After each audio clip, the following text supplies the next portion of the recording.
Welcome to my YouTube channel. दोस्तों, इस video में हम फिजिक्स के ऑब्जेक्टिव को देखेंगे जो कि बार बार एग्जाम में पूछा जाता है। बहुत ही इम्पोर्टेंट है। ये सब जो क्वेश्चन बताएंगे इस वीडियो में वो कभी भी एग्जाम में पूछा जा सकता है। मतलब ये इसकी पूछने की संभावना बहुत ही अधिक होती है। इसमें हम वीवीआई क्वेश्चन आपको बताएंगे ऑब्जेक्टिव फिजिक्स का। चलिए तो हम लोग शुरू करते हैं।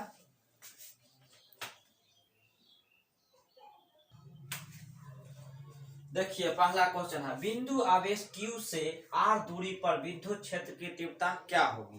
देखिए कोई आवेश Q है जो कि बिंदु आवेश है और उससे r दूरी पर आपको बताना है विद्युत क्षेत्र की तीव्रता, मतलब E का मान। तो E का मान क्या होता है तो आप जानते हैं ना, जो E का मान क्या होता है, F बराबर K Q1 Q2। तो यहाँ पर तो कोई Q2 है नहीं, इसको हम क्या करते हैं Q नॉट मान लेते हैं। तो Q नॉट अब बटा R स्क्वायर होगा। अगर हम Q1 मान ले, Q नॉट मान ले, इतना बल लगेगा। तो विद्युत यहाँ तक पूछ रहा है विद्युत क्षेत्र की तीव्रता। तो विद्युत क्षेत्र की तीव्रता क्या होता है, एकांक आवेश पर लगने वाला बल को ही विद्युत क्षेत्र की तीव्रता कहते हैं। तो देखिए Q नॉट पर ना इतना बल लगता है, Q नॉट पर इतना बल लगता है, Q नॉट पर इतना बल लगता है। तो एक पर कितना लगा था, Q नॉट से भाग दे देंगे। तो Q नॉट से भाग देंगे तो Q नॉट से Q नॉट कैंसिल, तो K Q बटा R स्क्वायर। आपका आंसर हो गया इसमें बी नंबर। ठीक, अब आइए दूसरा क्वेश्चन, इसमें से कौन सा विद्युतीय क्षेत्र के तीव्रता का मात्रक है। विद्युतीय क्षेत्र के तीव्रता का मात्रक, ये सब क्वेश्चन बहुत ही वीवीआई क्वेश्चन है। ये बोर्ड में बार बार पूछा जाता है, इसको आप अभी इसको याद कर जाइए। ठीक, तो देखिए इसमें से कौन विद्युतीय क्षेत्र की तीव्रता का ऐसा मात्रक है। तो एक पहला ऑप्शन है कूलम्ब, दूसरा न्यूटन, वोल्ट। तो इसका आंसर है न्यूटन पर कूलम्ब है, क्योंकि एकांक आवेश पर लगने वाला बल को ही तो कहते हैं विद्युत क्षेत्र की तीव्रता। तो इसका मात्रक भी निकालिएगा तो बल बटा आवेश हो जाए। तो बल का मात्रक हो जाए न्यूटन और आवेश का मात्रक कूलम्ब, तो न्यूटन पर कूलम्ब। तो या Newton inverse Newton coulomb inverse. यदि समरूप विद्युतीय क्षेत्र x अक्ष की दिशा में हो, x दिशा में हो, जैसे तीन गो अक्ष होता है, एगो x अक्ष, एगो y अक्ष, एगो z अक्ष। तो कह रहा है कि देखिए क्वेश्चन क्या कह रहा है, यदि समरूप विद्युतीय क्षेत्र x में हो, मतलब इसमें x में हो, विद्युतीय क्षेत्र x की दिशा में हो, तो समविभवी तल कैसा होगा। तो समविभवी तल जो होता है हमेशा विद्युत क्षेत्र के लंबवत होता है। तो विद्युत क्षेत्र के लंबवत, देखिए तो ये x की ओर हो गया, तो x पर लंबवत कौन है, y और z। तो इसी ओर में होगा, तो y और z है। और वही कहता न, यदि समरूप विद्युतीय क्षेत्र y में, तो y में कहता तो x z हो जाता। मतलब जो यहाँ पर नहीं रहेगा ना उसी को लिख दीजिएगा। तो यहाँ y में कहता था हो जाता एक्स जेड, और वही कहेगा जेड में है तो जेड में रहेगा तो एक्स वाई हो जाएगा। यहाँ तो आपको पूछा एक्स में है तो एक्स में है तो वाई जेड। ठीक, किसी दी गई दूरी पर स्थित दो इलेक्ट्रॉनों के बीच क्रियाशील गुरुत्वाकर्षण बल, दो गो इलेक्ट्रॉन है तो उसके बीच इलेक्ट्रॉन का द्रव्यमान होता है ना, इलेक्ट्रॉन के द्रव्यमान होता है तो उसके बीच में गुरुत्वाकर्षण बल लगेगा। चूंकि आवेश है इलेक्ट्रॉन, तो सबसे छोटा आवेश है इलेक्ट्रॉन जो होता है, मूल कण है। तो देखिए आवेश भी है और इसका कुछ ना कुछ द्रव्यमान होगा, तो दोनों के बीच में गुरुत्वाकर्षण बल भी लगेगा और दोनों के बीच में विद्युत बल भी लगेगा। तो वो दोनों का अनुपात पूछ रहा है आपको क्या होगा, तो इसको याद रखिएगा। इसका अनुपात निकालने पर आता है 10 की पावर -42। आइए पंचमा क्वेश्चन, किसी घिरे हुए बंद पृष्ठ पर विद्युतीय फ्लक्स भीतर स्थित आवेश का क्या होता है। देखिए अगर आपको गॉस के नियम याद हो तो गॉस के नियम क्या कहता है, किसी भी बंद त्रिविमीय ज्यामिति से पास होने वाला कुल विद्युत फ्लक्स उसमें उपस्थित कुल आवेश का 1/E0 गुना होता है। तो देखिए 1/E0 गुना, यही आपका पहला ऑप्शन हो गया। ठीक है, अब देखिए नेक्स्ट क्वेश्चन,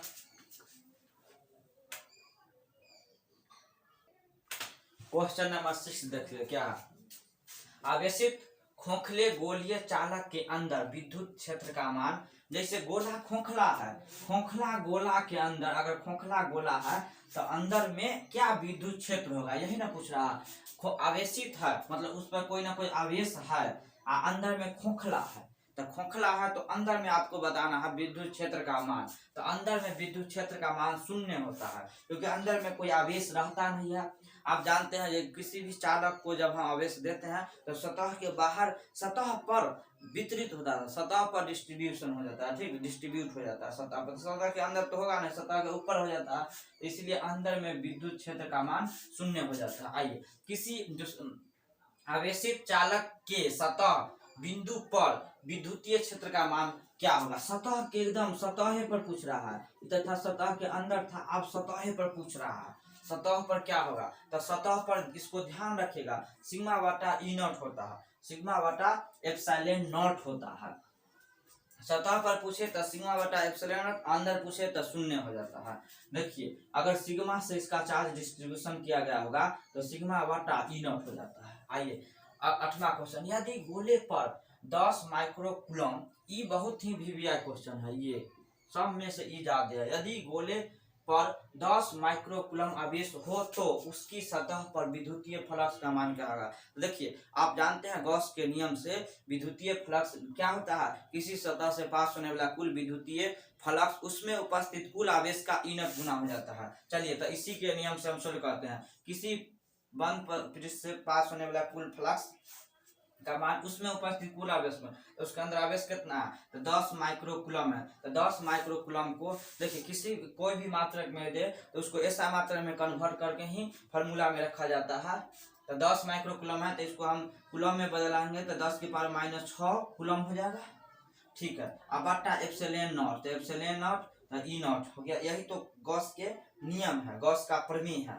अब आइए इसका मान रखते हैं, ई नॉट का मान रखते हैं। तो ई नॉट का मान आप जानते हैं, जे ई नॉट का मान कितना होता है। अगर के का मान हम आपसे पूछे तो 1/4 पाई ई नॉट होता है। तो ई नॉट का मान क्या हो जाएगा, ई नॉट यहाँ आएगा तिरछा, ये वाला यहाँ चल जाएगा, ये वाला यहाँ, तो 1/4 पाई ई नॉट, तो 1/4 पाई ई नॉट। तो देखिए, तो ये दोनों आपस में कैलकुलेशन होकर क्या हो जाएगा, 10 की पावर -5, इसका पावर 1 है, प्लस में है, इसका माइनस में है, तो घट जाएगा, तो -5। अब बट्टा में ई नॉट का मान तो 1/4 पाई ई नॉट, तो 1/4 पाई के, तो ई जो 1 बट्टा करेंगे तो ई जो है नीचे वाला ऊपर चल जाएगा, तो ये हो जाएगा आपका 4 पाई के। तो इसको आप सीधा कर दीजिए, इसको तो सीधा करिएगा तो क्या हो जाएगा, 4 पाई के ई नॉट का मान,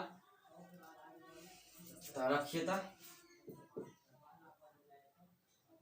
4 पाई के गुने 10 के पावर -5। अब के का भी मान रख दीजिए, क्योंकि ऑप्शन में कहीं भी के है नहीं है। तो के का मान आप जानते होंगे, जो के का मान होता है 9 गुने 10 के पावर 9, रख दीजिए 4 गुने, तो पाई के मान तो 9 गुने 10 के पावर 9 और गुने 10 के पावर -5, ये हो जाएगा 9 चौक 36, तो 36 गुने 10 के पावर, ये दोनों आपस में कैलकुलेशन हो जाएगा, ये प्लस में है माइनस में, तो घट के 4। तो आपको देखिए आंसर यह है ना, 36 पाई, तो पाई तो है ही, पाई को तो पाई ही रहने दीजिए। तो के का मान रखे थे तो हो जाएगा पाई इंटू में कर दीजिए पाई, तो पाई तो हो गया आपका 36 पाई गुने 10 के पावर 4, तो 36 पाई गुने 10 के पावर 4, ठीक है। ये बहुत इंपॉर्टेंट क्वेश्चन है, इसको ध्यान से देखिएगा। हम आपको इसको सोल्यूशन करके इसीलिए बताते हैं शॉर्टकट में, ताकि अगर क्वेश्चन थोड़ा घुमा के पूछे तो आपसे कोई दिक्कत ना हो। डायरेक्ट क्वेश्चन ना पूछ के थोड़ा घुमा देगा, तो अगर आप उसके बारे में कुछ जानते हैं तो आप भी उसको बना सकते हैं, और नहीं तो आप फंस जाइएगा। इसीलिए इसको नोट करते रहिए, इसको ध्यान दीजिए, जो हम सोल्यूशन आपको बताते हैं रफली। देखिए, एक आवेशित चालक के किसी बिंदु पर विद्युतीय क्षेत्र की तीव्रता क्या होगा। एक आवेशित चालक के किसी बिंदु पर विद्युतीय क्षेत्र की तीव्रता क्या होगा। देखिए, शून्य होगा, सतह के लंबवत होती है, सतह के स्पर्शीय होता है, सतह से 45 डिग्री पर होता है। तो कोई आवेशित चालक है, मतलब कोई आवेशित चालक है, प्लस प्लस हो चाहे माइनस माइनस हो, तो इससे जो निकलने वाला विद्युत क्षेत्र का मान, विद्युत क्षेत्र की तीव्रता जो होती है वो सतह के लंबवत होती है, हमेशा लंबवत होती है। आवेशित सतह के लंबवत होती है विद्युत क्षेत्र रेखा, आवेशित सतह के लंबवत। अनंत लंबाई के चालक, देखिए ये भी बहुत इंपॉर्टेंट है।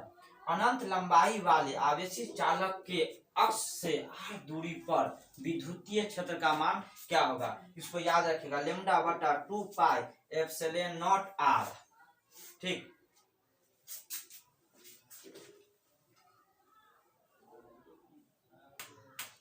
देखिए अगला क्वेश्चन, चालक पदार्थ से बने आवेशित पतली चादर की सतह के निकट स्थित किसी बिंदु पर विद्युतीय क्षेत्र का मान बताइए। देखिए चालक पदार्थ, कोई भी चालक पदार्थ है उसके सतह के निकट आपको बताना है विद्युत क्षेत्र का मान। देखिए चालक पदार्थ के बगल में विद्युत क्षेत्र का मान होता है सिग्मा बटा 2 एप्सिलॉन नॉट, और वही कहता है अनंत चादर के कारण हो जाता है सिग्मा बटा एप्सिलॉन नॉट। ये दोनों क्वेश्चन बहुत ही इंपॉर्टेंट है, बार बार एग्जाम में। दोनों में कंफ्यूजन ये है, इसमें अनंत चादर रहेगा तो सिग्मा बटा ई नॉट हो जाएगा। अनंत की कहीं चर्चा है नहीं है, चालक हो, कोई चालक रहे तो सिग्मा बटा 2 नीचे में 2 हो जाएगा, अनंत चादर रहे तो सिग्मा बटा एप्सिलॉन नॉट। ठीक, अब आइए विद्युत तीव्रता का मात्रक होता है। विद्युत तीव्रता का मात्रक क्या होता है, तो विद्युत तीव्रता का मात्रक आप अभी इससे पहले ही बताए थे, जो होता है न्यूटन पर कूलम होता है। और इसका एक और मात्रक होता है, दोनों मात्रक पूछा जाता है, एक और मात्रक होता है वोल्ट पर मीटर, वोल्ट मीटर इनवर्स। दोनों मात्रक याद रखेगा, न्यूटन पर मीटर, वोल्ट पर मीटर इनवर्स दोनों। आइए अगला क्वेश्चन, दो गोले की त्रिज्या, दो गोला है, दोनों की त्रिज्या देखिए, एगो के R1 है, एगो के R2 है। इनको आवेशित करने पर इनके आवेश के पृष्ठ घनत्व समान है। अब आवेश ऐसा आवेशित करना है ताकि इसके पर आवेश का जो डिस्ट्रीब्यूशन है, आवेश का घनत्व है वो समान है। ठीक है, त्रिज्या दोनों के दे दिया, एगो के R1 एगो के R2। तो कह रहा है कि उसके विभवों का अनुपात बताइए। विभव का अनुपात क्या होगा, विभव का अनुपात, तो देखिए इसके विभव का अनुपात, इसका यदि R1 है, इसका R2 है, तो हो जाएगा आपका R1 बट्टा R2। अब अगला क्वेश्चन, ई का मान 0 मतलब विद्युत क्षेत्र नहीं है वाले क्षेत्र में विभव V का दूरी R के साथ विचरण होता है, तो क्या होता है जब ई का मान 0 हो, तो आप इसको याद करते, इसको तो आप पढ़े भी होंगे, जो अंदर में जो होता है विद्युत विभव जो होता है वो अचर होता है, क्योंकि विद्युत क्षेत्र का मान शून्य हो रहा है। इसका मतलब होता है कि अंदर में जो विद्युत विभव जो है वो अचल है। इसको कैसे समझेगा, इसको देखिए अगले क्वेश्चन में यह है, इसके अगले क्वेश्चन में यही है। यहाँ अगर ये शून्य हो रहा है, मतलब विद्युत क्षेत्र का मान शून्य हो रहा है, मतलब विद्युत विभव अचर है। देखिए तो इसका आंसर आपके सामने हो जाएगा, ये वाला भी अचर है, विद्युत विभव जो है अचर है, आर पर निर्भर नहीं करेगा। विद्युत निम्नलिखित में विद्युत क्षेत्र E और विद्युत विभव V के बीच में सही संबंध क्या है। ये बहुत बहुत इंपॉर्टेंट क्वेश्चन हो जाता है। देखिए इसका इस E बराबर होता है माइनस dV बटा dx, यही संबंध सही है। या आपको ये भी पूछ सकता था dV बराबर तो E गुने dx माइनस में। ठीक, इस पर तो सब्जेक्टिव ही बन जाता है। इस पर सब्जेक्टिव कैसे बनेगा, जो आपको कह देगा जो V का समीकरण दे देगा, कुछ समीकरण के रूप में दे देगा, और कहेगा जो x बराबर इतना दूरी पर बताइए, x बराबर इतना पोजीशन पर विद्युत क्षेत्र की तीव्रता, तो यहाँ रख के डिफरेंशिएट कर दीजिए। डिफरेंशिएट करके जो व्यंजक प्राप्त होता है उसमें x जिस दूरी पर कहेगा उसका मान रख दीजिए, बस निकल जाएगा। किसी आवेशी चालक के भीतर विद्युतीय क्षेत्र और विद्युतीय विभव का मान क्रमशः क्या होता है, तो चालक के अंदर कह रहा, तो चालक के अंदर किसी भी चालक के अंदर विद्युतीय क्षेत्र का मान आप ही बताइए क्या होगा। तो विद्युतीय क्षेत्र का मान हो जाता है 0, क्योंकि कोई खोखला रहे या न रहे, तो हम जब भी आवेश देते हैं किसी चालक पर, तो वो चालक के सतह पर जमा हो जाता है, सतह पर फैल जाता है, सतह पर बढ़ जाता है, तो उसके अंदर में आवेश रहता नहीं है, इसलिए अंदर में विद्युत क्षेत्र हो जाएगा 0। तो विद्युत क्षेत्र 0 हो जाने के मतलब विद्युत विभव का होगा समरूप, तो इसका आंसर हो जाएगा 0, समरूप। ठीक,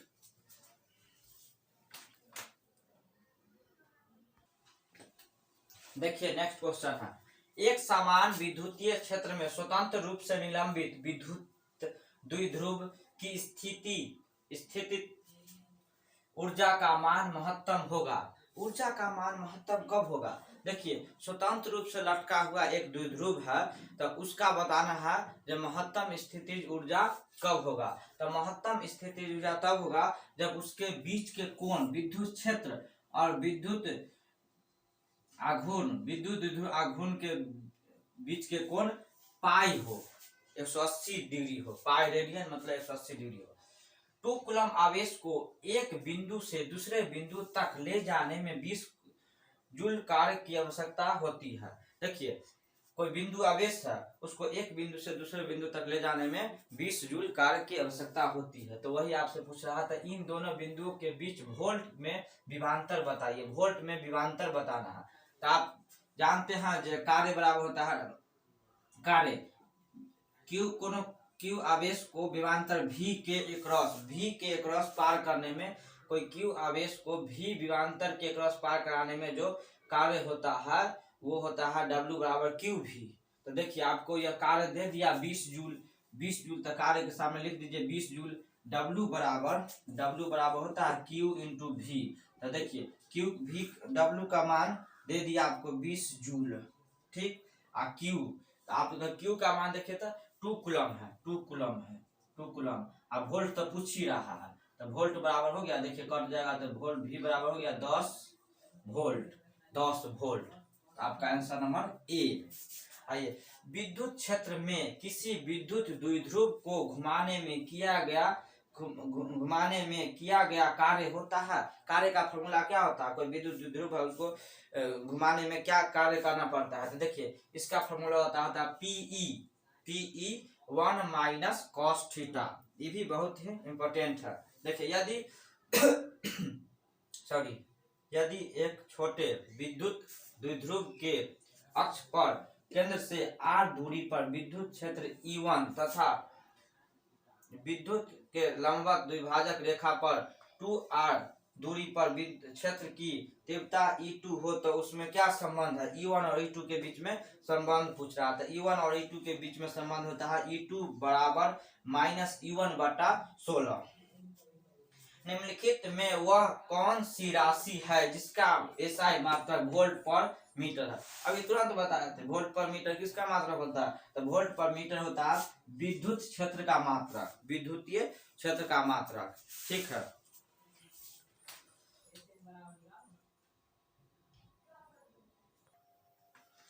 देखिए, अगला क्वेश्चन, अगर विद्युत द्विध्रुव को एक समान विद्युतीय क्षेत्र में रख दिया जाए तो उस पर लगने वाला कुल बल क्या होता है? देखिए, उस पर लगने वाला कुल बल जो होता है वो हमेशा शून्य होता है। क्यों? क्योंकि विद्युत ध्रुव जानते हैं आप, जो विद्युत ध्रुव जो होता है प्लस और माइनस दोनों होता है, मतलब समान परिमाण के दो भिन्न प्रकृति के आवेश एक दूसरे से बहुत अल्प दूरी पर स्थित होता है, तो उसी को कहते हैं विद्युत द्विध्रुव। तो इस पर जो लगता है बल वो बराबर लगता है, एगो इधर में है तो एगो इधर में है, इसीलिए इस पर नेट बल जो पूछेगा, नेट बल कभी भी विद्युत ध्रुव पर लगने वाला, विद्युत द्विध्रुव पर लगने वाला नेट बल वो हमेशा शून्य होता है, ठीक। यदि किसी खोखले गोलीय चालक को धन आवेशित किया जाए तो उसके भीतर विभव का मान क्या होगा? कोई खोखले गोला है, उस पर धन आवेश कर दिया जाए, धन आवेश प्लस प्लस कर दिया जाए, तो क्या पूछ रहा है? तो उसके भीतर विभव का मान क्या होगा? तो उसके अंदर विभव का मान क्या होगा? तो आप जानते हैं कि अगर हम आवेश को ऊपर में, खोखले गोले के ऊपर में हम डिस्ट्रीब्यूट कर देते हैं, वितरित कर देते हैं, तो अंदर में हो जाता है E का मान, मतलब विद्युत क्षेत्र का मान शून्य हो जाता है। जब विद्युत क्षेत्र का मान शून्य होगा उस समय आप कह दीजिए विद्युत विभव जो होता है समरूप हो जाएगा, समरूप, धनात्मक और समरूप होगा। अब आइए, P आघूर्ण वाला एक विद्युत द्विध्रुव E तीव्रता वाले विद्युतीय क्षेत्र में रखा जाए तो उस पर लगने वाला टॉर्क क्या होगा? टाउ बराबर टॉर्क क्या होता है? तो टॉर्क होता है P क्रॉस E। देखिए, P क्रॉस E, ये क्वेश्चन भी बहुत बार पूछा गया है। किसी खोखले गोलाकार द्विध्रुव विद्युत द्विध्रुव E तीव्रता वाले विद्युतीय क्षेत्र में रखा जाए तो उसकी स्थितिज ऊर्जा का मान क्या होगा। देखिए स्थितिज ऊर्जा का मान पूछे तो माइनस हो जाता है, माइनस पी डॉट ई। और वही पूछता टॉर्क तो हो जाता पी क्रॉस ई। इसका हम अगर विस्तार करेंगे तो वीडियो लंबा हो जाएगा। एग्जाम आपका नजदीक है, इसीलिए हम चाहते हैं ज्यादा से ज्यादा ऑब्जेक्टिव हो सके कम समय में। किसी खोखले गोलाकार चालक के केंद्र पर विद्युत क्षेत्र केंद्र पर क्या होगा। खोखले गोलाकार चालक के केंद्र पर अगर कोई खोखला गोलाकार है तो उसके केंद्र पर उसके केंद्र पर विद्युत क्षेत्र का मान बताइए क्या होगा। तो देखिए विद्युत क्षेत्र तथा विभव दोनों ही शून्य हो जाएगा। विभव कभी शून्य नहीं होगा, अंदर में विभव होता है लेकिन अचर होता है समरूप। विद्युत विभव शून्य होता है, विद्युत क्षेत्र नहीं होता है। विद्युत क्षेत्र शून्य हो जाता है, विभव नहीं, यही आंसर होगा।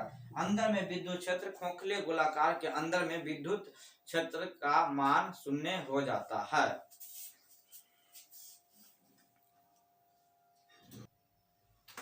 देखिए अगला क्वेश्चन, यदि दो सुचालक गोले अलग अलग आवेशित करने के बाद कोई अलग अलग दो सुचालक है, अलग अलग चालक है, ठीक है, और उसको क्या किया है, जोड़ दिया गया आपस में, कोई कंडक्टर द्वारा, कोई तार द्वारा, सुचालक द्वारा जोड़ दिया जाए तो दोनों के बीच में क्या रहेगा। देखिए दोनों गोले की ऊर्जा संरक्षित रहेगी, दोनों गोले की आवेश संरक्षित रहेगी, ऊर्जा एवं आवेश दोनों संरक्षित रहेगा या इनमें से कोई नहीं। तो देखिए आवेश संरक्षित रहेगा क्योंकि जितना भी नेट आवेश, इस पर कितना भी आवेश रहे उससे मतलब ना, इतना कितना भी आवेश रहे उससे मतलब ना। जब हम जोड़ेंगे तो कम बेस आवेश रहेगा तो आवेश का प्रवाह होगा, आवेश का प्रवाह होगा, लेकिन उसका जब भी देखेंगे कुल आवेश तो हमेशा कुल आवेश जो है संरक्षित रहेगा। तो इसका होता है दोनों गोले की आवेश संरक्षित रहेगी। अब आइए, विद्युत विभव के कारण किसी बिंदु r थीटा पर विभव जिस व्यंजक से दिया जाता है वह व्यंजक क्या है। तो वह व्यंजक होता है के पी कॉस थीटा बटा आर स्क्वायर। के का मान रखते हैं तो के का मान रखिएगा। देखिए इसको ऐसे पूछ रहा है, माइनस क्यू है और प्लस क्यू है, तो इसके कारण कहीं बिंदु आर थीटा पर पूछ रहा है क्या, भी का मान, विद्युत विभव का मान। तो आप जानते हैं के पी कॉस थीटा बटा होता है आर स्क्वायर। इसको डेरिवेशन पूछता है, सब्जेक्टिव में भी पूछता है। तो देखिए के पी कॉस थीटा बटा आर स्क्वायर होता है, के का जब मान रखेंगे 1/4 तो आपका यह वाला आंसर आ जाएगा क्वेश्चन बी। अगर 2 कूलम, देखिए अगला क्वेश्चन, अगर 2 कूलम और 6 कूलम के दो आवेश एक दूसरे से विकर्षित कर रहे हैं, अगर दोनों मान के चलो विकर्षित करने का मतलब क्या है, कि दोनों पर समान आवेश है तो दोनों पर प्लस प्लस आवेश अगर है, दोनों 2 कूलम और क्या है इधर 6 कूलम है, ये दोनों आपस में विकर्षित करेंगे क्योंकि दोनों पर धन आवेश है, दोनों पर धन आवेश है तो दोनों एक दूसरे को विकर्षित करेगा, ठीक है। अब कह रहा है अगर दोनों को -2 कूलम इसको भी दे दिया जाए, -2 कूलम इसको भी दे दिया जाए तो ये बन जाएगा 0 कूलम, ये बन जाएगा +4 कूलम। तो बताइए 0 कूलम आवेश ही नहीं रहा, उदासीन रह गया, ये है +4 कूलम। तो विद्युत बल हमेशा आवेश के बीच में न रहेगा और आवेश का मान 0 हो जाएगा, तो यहाँ कोई विद्युत बल रहेगा नहीं, तो विद्युत बल का मान क्या हो जाएगा। तो अगर दोनों को इतना दे दिया जाए तो बल हो जाएगा, बल क्या हो जाएगा बताइए, बल शून्य होगा कि ना होगा, हाँ, क्योंकि इसको दे दिए तो उदासीन हो गया, ये आवेश रहा ही नहीं, तो आवेशित नहीं है तो इसके बीच में कोई बल लगवे नहीं करेगा। अब आइए अगला क्वेश्चन, निम्नलिखित में कौन सदिश राशि है। देखिए सदिश राशि वह राशि होता है जिसमें दिशा होता है। देखिए आवेश जो है, आवेश वो जो है अदिश राशि है क्योंकि आवेश में कोई दिशा नहीं होता है। धारिता, धारिता मतलब वही आयतन, ऐसे विद्युत यहाँ पर धारिता मतलब हो जाएगा संधारित्र की धारिता, आय वो होता है विद्युत क्षेत्र, आय वो है विद्युत धारा। तो निम्नलिखित में कौन सदिश है, तो सदिश कौन है, तो सदिश आपका हो गया विद्युत क्षेत्र, तो विद्युत क्षेत्र सदिश है। अगर कोई आवेश किसी बंद सतह के बाहर रखा जाए, कोई बंद सतह है, कोई बंद सतह, इसके बाहर में कोई आवेश रख दिया जाए, क्यों कोई आवेश रख दिया जाए तो विद्युत फ्लक्स क्या होगा। देखिए विद्युत फ्लक्स किसे कहते हैं, किसी बंद सतह से पास होने वाला कुल विद्युत क्षेत्र रेखा को ही विद्युत फ्लक्स कहते हैं। तो यहाँ तो विद्युत फ्लक्स जो है शून्य हो जाएगा। विद्युत फ्लक्स शून्य क्यों हो जाएगा, क्योंकि बंद सतह के अंदर है ही नहीं, बंद सतह के बाहर है, तो जितना इसमें इंटर करेगा रे उतना ही निकल जाएगा। तो इसीलिए इसमें जो है बाहर जब भी रहेगा आवेश तो उससे पास होने वाला विद्युत फ्लक्स शून्य हो जाएगा, अंदर होता तो उसका कुछ ना कुछ आंसर होता।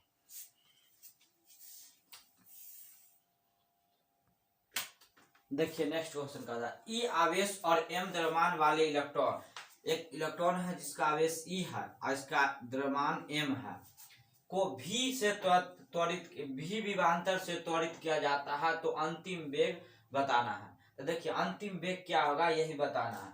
तो जब E आवेश E है, द्रव्यमान m है, विभवांतर v से त्वरित किया जाता है, विभवांतर v से त्वरित किया जाता है, तो इसमें बताइए इसका कार्य क्या हो जाएगा, कार्य जो होता है कार्य हो जाएगा इस पर जो कार्य करना पड़ेगा v विभवांतर v को पार करने में वो हो जाएगा EV। क्यों? क्योंकि आप जानते हैं जो कार्य बराबर होता है W बराबर होता है Q इंटू V। जब Q आवेश को विभवांतर V को पार करने में किया गया कार्य होता है W बराबर QV। तो यहाँ कार्य हो जाएगा EV।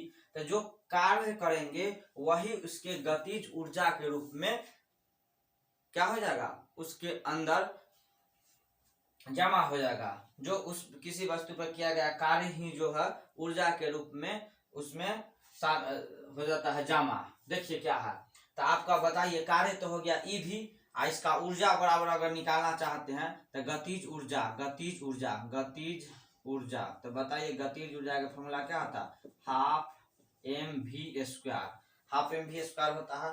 तो देखिए ये जो गतिज ऊर्जा दिए, ये ऊर्जा जो होता है इसी ऊर्जा के कारण कार्य हुआ, या ऐसे कहे जो कार्य हम किए वही ऊर्जा के रूप में क्या हो गया, यही ऊर्जा के रूप में चला गया। तो ये दोनों आपस में क्या हो जाएगा, बराबर हो जाएगा। तो हाफ mv स्क्वायर बराबर हो जाएगा EV। तो v का मान बताइए, ये तो विभवांतर है, यहाँ ये वेग है, ठीक, इसे ही काट देंगे, ऐसा नहीं करना है। तो बताइए तो v स्क्वायर बराबर लिख सकते हैं EV, I2 उधर जाएगा, तिरछा गुना EM नीचे आ जाएगा, तो हो जाएगा v बराबर हो जाएगा √2EV बटा m। बताइए कौन ऑप्शन हुआ, ऑप्शन नंबर हो गया आपका A। अगर साबुन के बुलबुले को आवेशित कर दिया जाए तो इसकी त्रिज्या क्या होगा, जब साबुन के बुलबुला को आवेशित किया जाता है तो उसकी त्रिज्या बढ़ जाती है, उसकी त्रिज्या क्या होती है, बढ़ जाती है।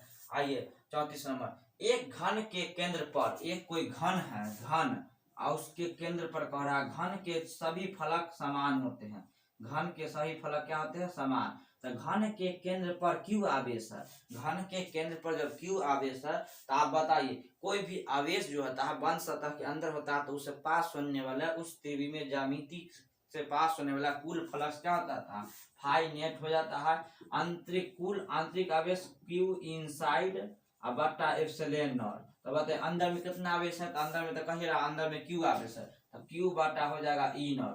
तो E जो आया Q नेट वो पूरे फलक से पास हो रहा, सभी फलक से। आप ये भी जानते हैं कि घन का सभी फलक सभी सतह आपस में क्या होते हैं, समान होते हैं। तो इसका मतलब क्या है, वो सतह है तो 6 गो, तो 6 सतह से ना, 6 सतह से पास होने वाले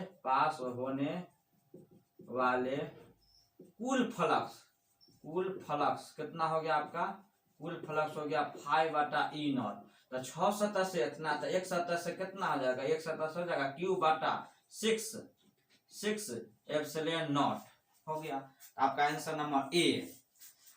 यदि आप इसी तरह से विभिन्न इंपॉर्टेंट क्वेश्चन चाहते हैं तो हमारे चैनल को जरूर सब्सक्राइब करें। मिलेंगे नेक्स्ट